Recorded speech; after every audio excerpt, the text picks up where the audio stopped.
Hello, everyone. Welcome to today's workshop. Thank you so much for making the time to be here today. My name is Lori Nikasik, and I'm here today to help you reach more of your audience by teaching you tips for writing valuable alternative text.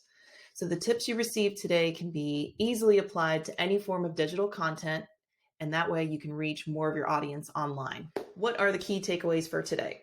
So we're going to focus on one area of accessibility, which is alternative text. And the things you can be prepared to take away from this presentation are the basics for what is alternative text, 5 steps for writing alternative text, and lastly, I'm going to go through some real examples so you can see how to apply the steps and the basics that we're going to learn today.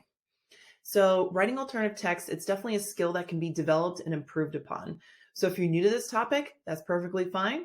And if you learned a little bit about it before, that's great too. You're going to work on strengthening this skill today. So let's jump right in and get started with some of the basics. Okay, first, let's start with what is alternative text. Alternative text is used to help people who are blind or who have low vision gain access to visual content in a digital environment. All right, so imagine if you were blind or if you had low vision and you're using a computer. A computer is a very visual device, obviously. How would you know what's on the screen if you can't see it? So people who are blind or have low vision use software called a screen reader to help them access the computer. Screen readers provide auditory information about what's on the computer screen. So instead of seeing it, you're going to hear it. And also you're using a keyboard when you use a screen reader to navigate the computer instead of using a mouse, which is a visual tool. So what's the connection between screen readers and alternative text? Screen readers can access alternative text that's built into the digital content and they read it to the user. But if alternative text is not built in, then the user is left without that information.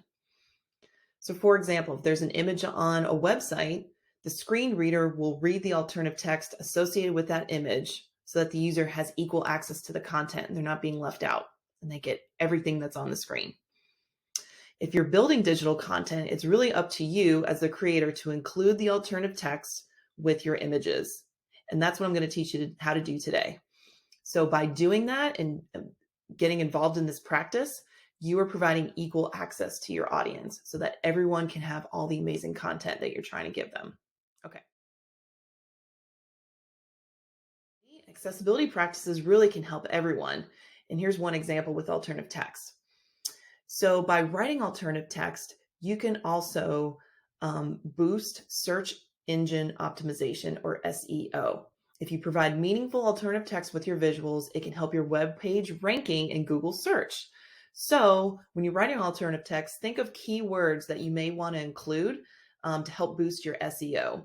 And don't just drop keywords in there to drop them. You still want to be true to describing the image, but if you use those keywords, they will come up in the search.